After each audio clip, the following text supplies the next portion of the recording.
This video is based on the Growth Mindset workshop that we ran for parents in October, and is to help you to understand why we have growth mindset as a significant part of our school improvement plan, and to help you to know how to support your child at home with having a growth mindset. Carol Dweck is a leading psychologist who has led the way in developing this understanding of how important having a growth mindset is. She says people believe with a growth mindset that their talents and abilities can be developed through passion, education and persistence. For them, it's about a commitment to learning, taking informed risks and learning from the results, surrounding yourself with people who would challenge you to grow, looking frankly at your deficiencies and seeking to remedy them.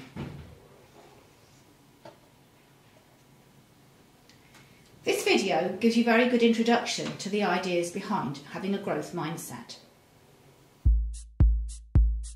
Do you know this guy? Need some hints? As a kid, he struggled with school.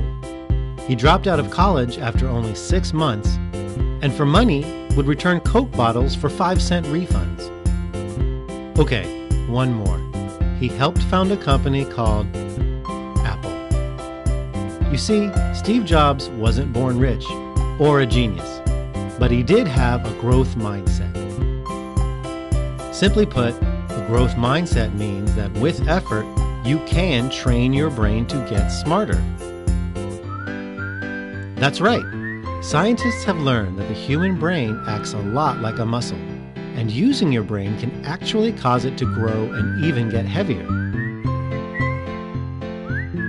You see, when you learn new things, tiny connections in the brain multiply and get stronger.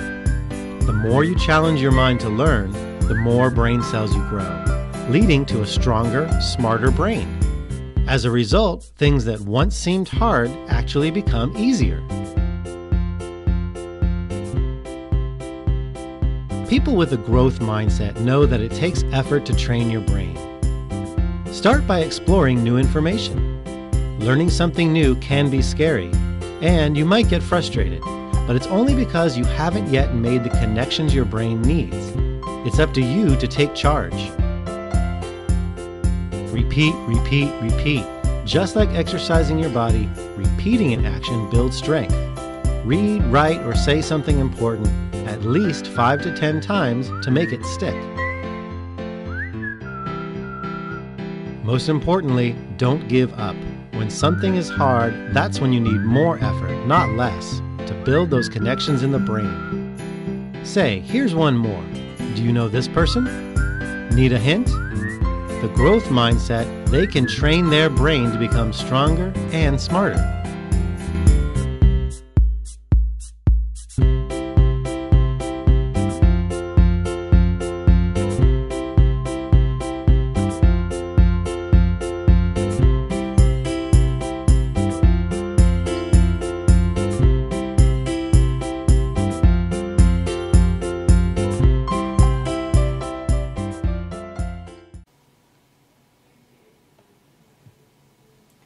At Windmill Primary School, we want all our children to have a growth mindset, and one of the powers of having this is to know that motivation is a very key factor in this.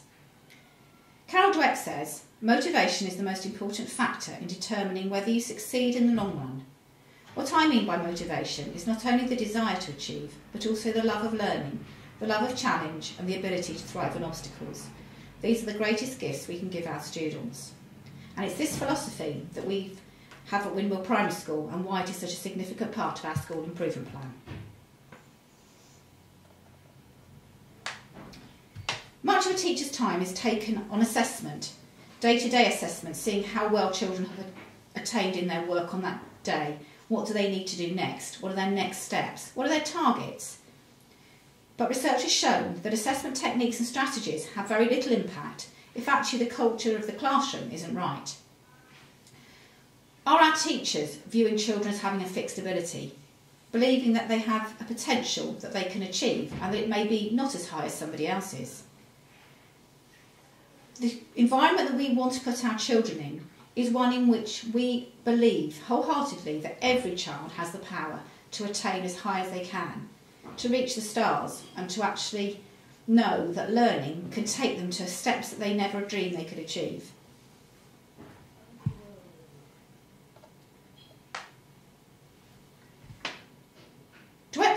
studies that actually what matters most in terms of motivation is whether you have a fixed or a growth mindset. People with a fixed mindset will only tackle a task that they know in advance they can succeed at.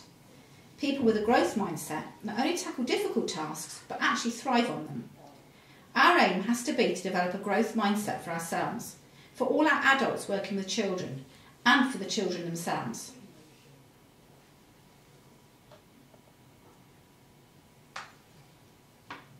These are the characteristics of someone who shows a fixed mindset. When you look at these two next slides, you may need to think, where do you fit into this? Are you somebody who maybe has a fixed mindset, a growth mindset, or are there times when actually you may show both elements of this?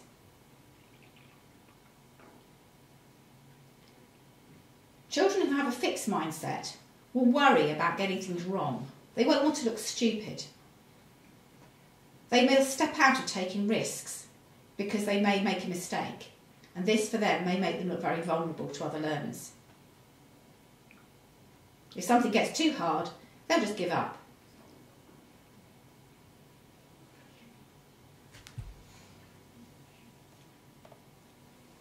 Whereas someone with a growth mindset knows if they keep working hard, they can keep on learning. They're not frightened of taking risks. They'll have a go, get something wrong, but then have another go and see whether they can get it right the next time. They will stick at things, they will persist in their challenge, and they will thrive on actually getting there in the end.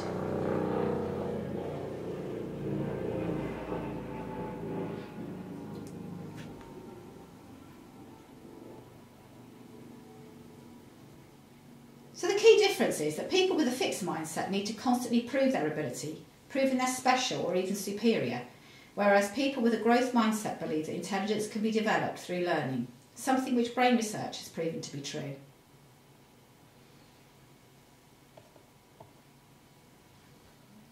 This bit of video will also help to explain why we see growth mindset as being really important in our school.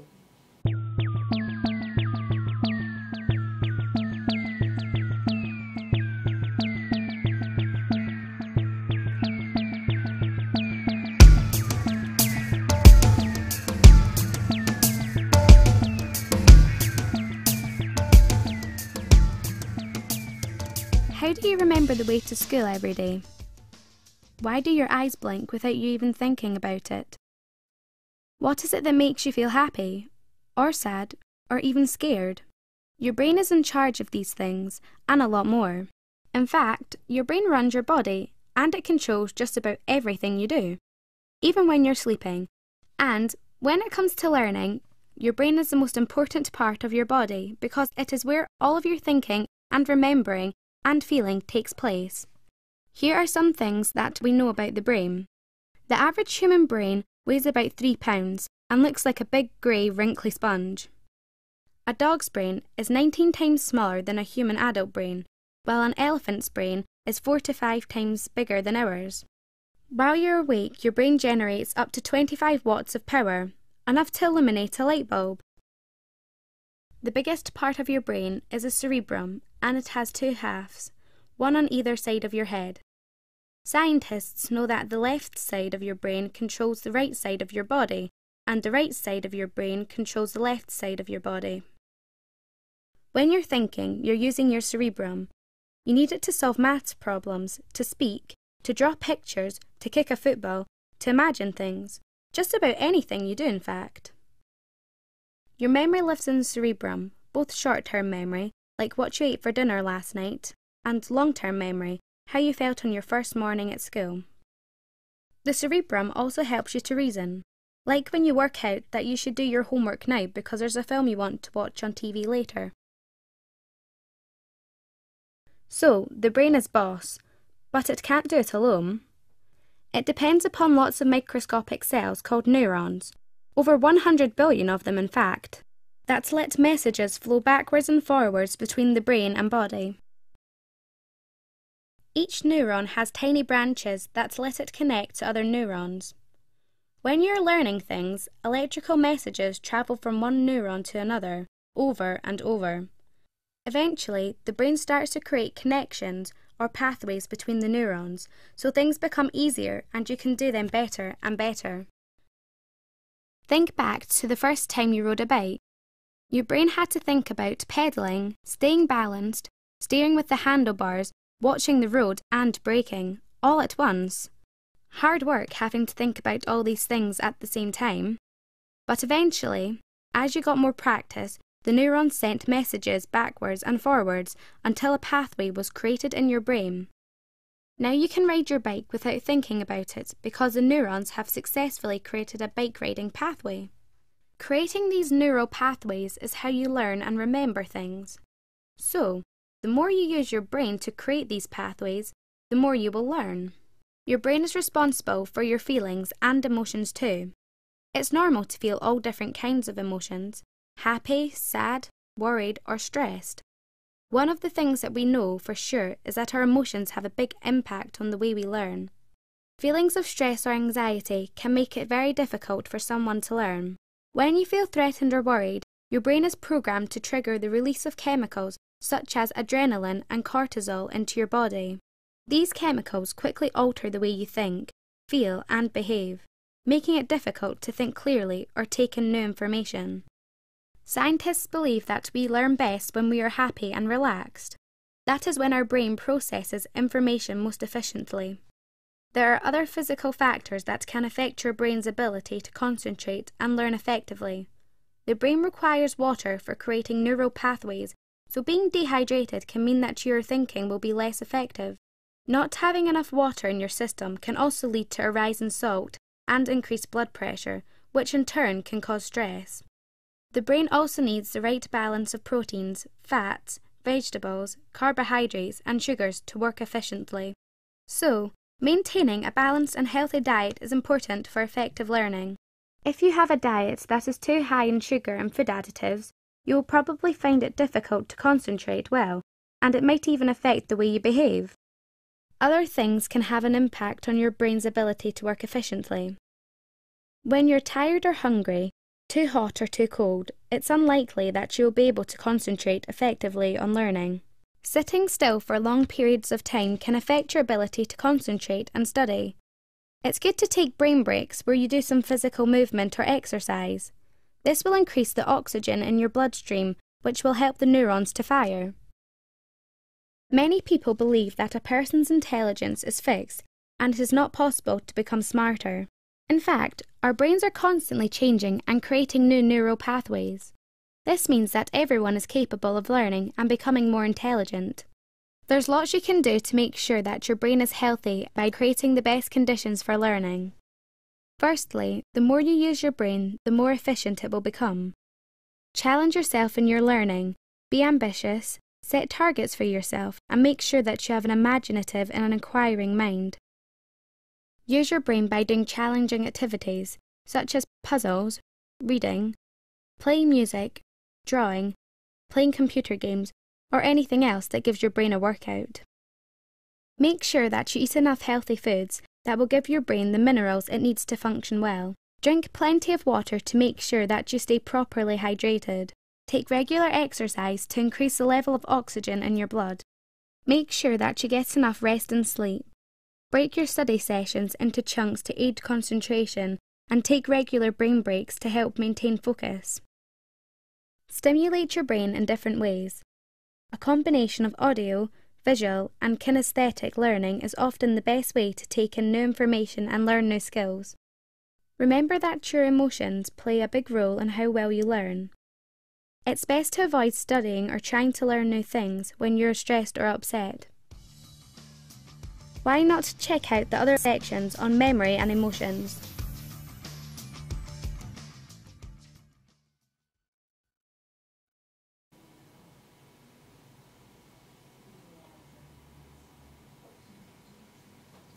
So to develop a growth mindset, we have a set of strategies that we're trying to employ in our classrooms. As adults, we need to model our own growth mindset and our love of learning. Children need to know that teachers don't know everything, that we are still learners, and that we will continue to make mistakes when we're learning something new, just as the children do, and that there's nothing wrong in that.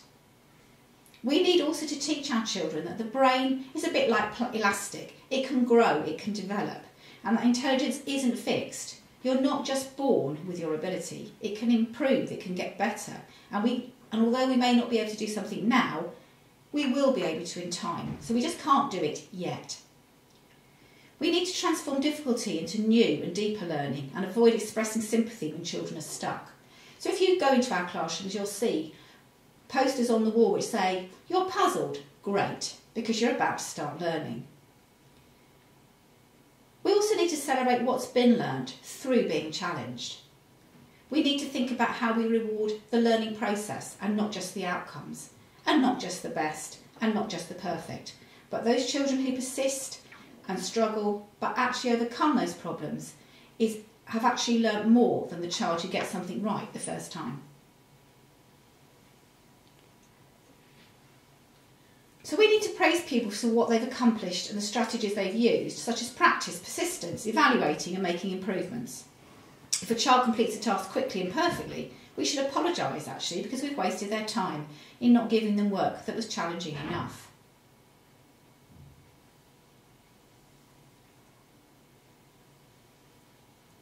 So in classrooms, you'll see that there are all prompts around the classroom. What to do if you do meet a challenge? How might you overcome being stuck? And of course the first thing is, don't worry or panic. You may remind the children actually that if you are learning, then you are going to have to think really hard. Children have success criteria as to what a good piece of work may look like when it's completed, and children may go back to those to see whether or not that will help them overcome the difficulty. They could look at other examples of work that other children are doing in the class, talk to their partners for advice, talk to somebody else in the classroom, and then think what other resources are there that might help them. Do they need a thesaurus to find a new word? Do they need a number line just to help them overcome that number problem? But all those strategies of what we call scaffolding enable children to overcome the being stuck and reach the target that they want and the goal of getting that problem solved.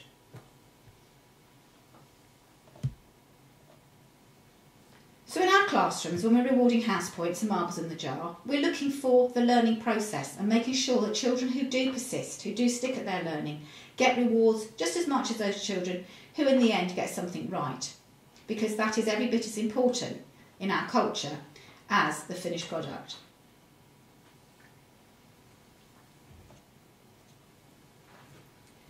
So the learning environment that we want our children to be in is one in which children are guided to meet their appropriate goals, that there is talk and dialogue and active reflection at the heart of their learning, and that the assessment that takes place involves feedback from the teachers about how they might make their next steps in their learning.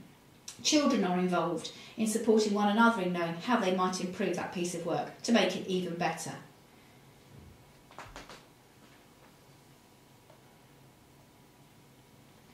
This video of Austin's butterfly shows that with feedback from children, someone's work can improve bit by bit, step by step, to be something amazing. And this is something that we do in our classrooms, where we help get children to support one another in improving their work.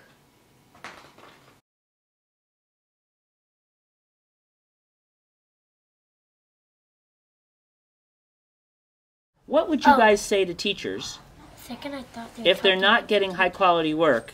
Could they learn something from this, and what would you say to them that they could do differently in their classrooms?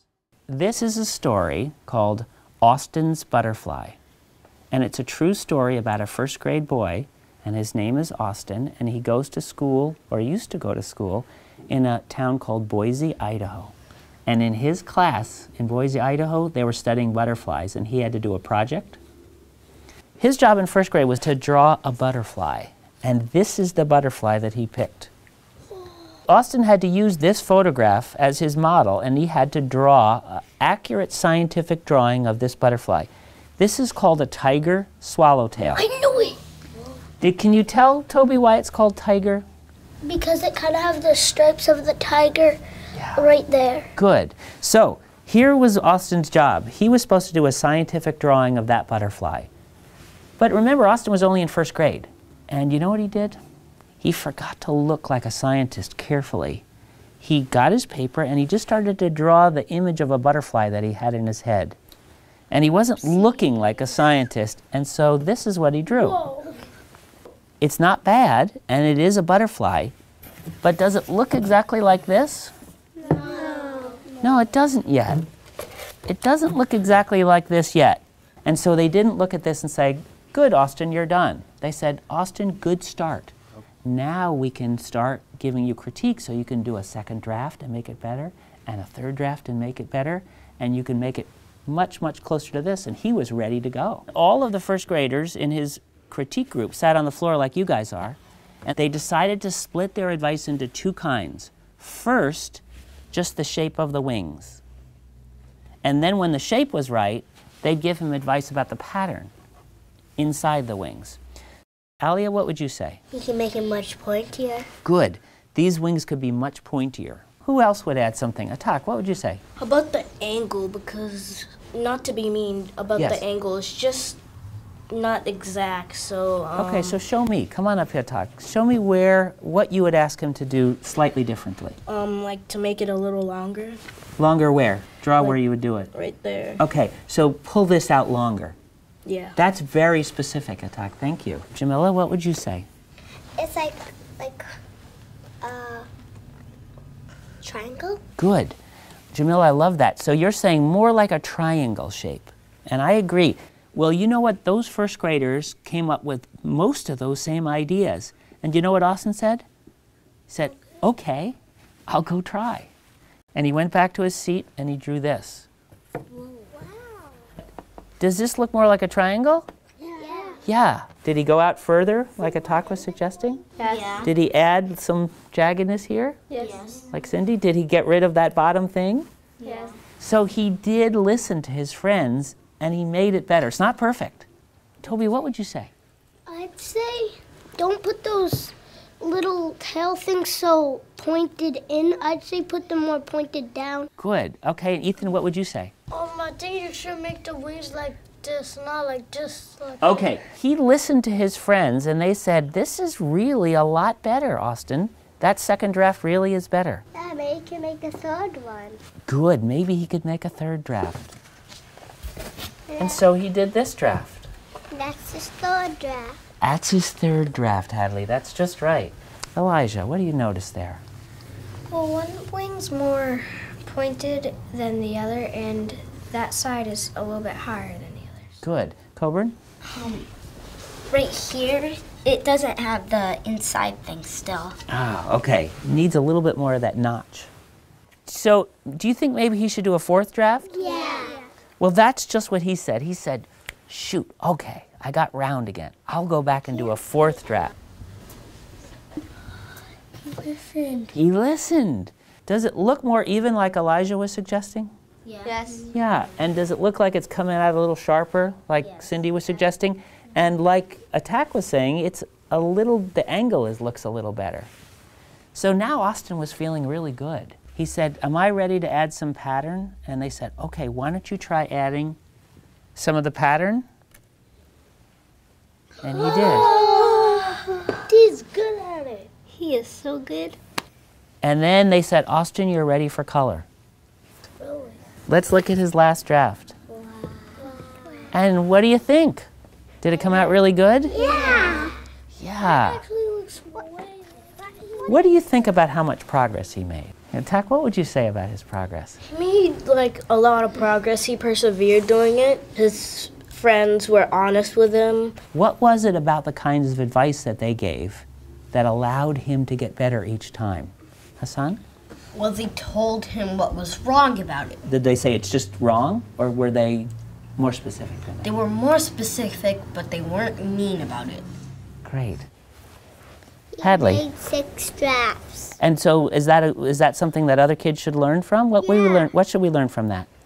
We can make other drafts if it's not right. Good. So if it's not right, you can keep doing more drafts to make it better. You just don't use things in your head. You want to use a sharp eye. Good. He used the eyes of a scientist. Great.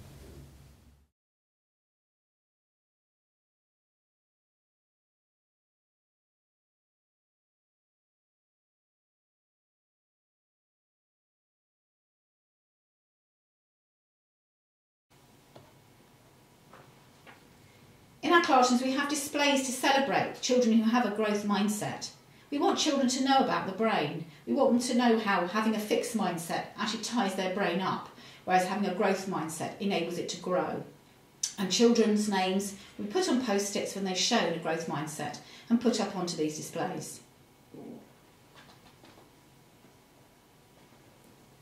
Year 4 have a tree where they show the children's learning and next steps. They set their targets on the tree and then they show when they've used growth mindset what they've done.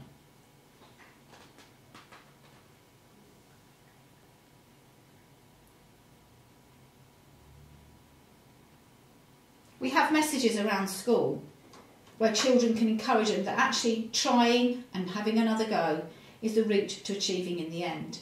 In Year 5, the children made up their own slogans and sayings about a growth mindset.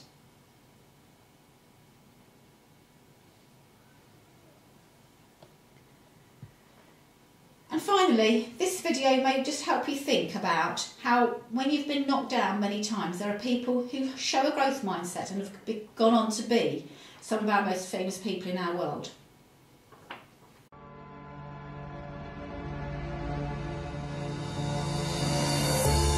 After being cut from his high school basketball team, he went home, locked himself in his room, and cried.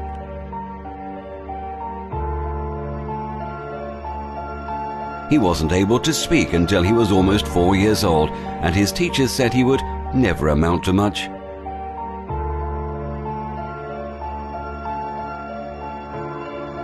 Was demoted from her job as a news anchor because she wasn't fit for television. Fired from a newspaper for lacking imagination and having no original ideas.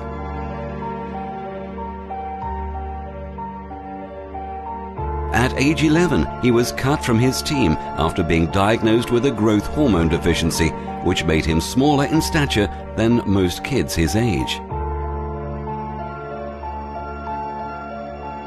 At 30 years old, he was left devastated and depressed after being unceremoniously removed from the company he started.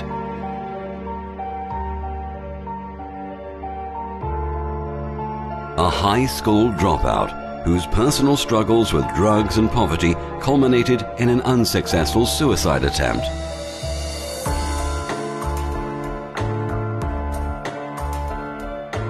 A teacher told him he was too stupid to learn anything and that he should go into a field where he might succeed by virtue of his pleasant personality. Rejected by Decca Recording Studios, who said, "We don't like their sound. They have no future in show business."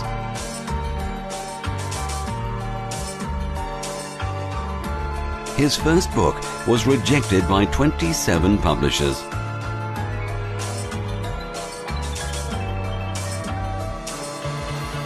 His fiancée died, failed in business, had a nervous breakdown, and was defeated in 8 elections.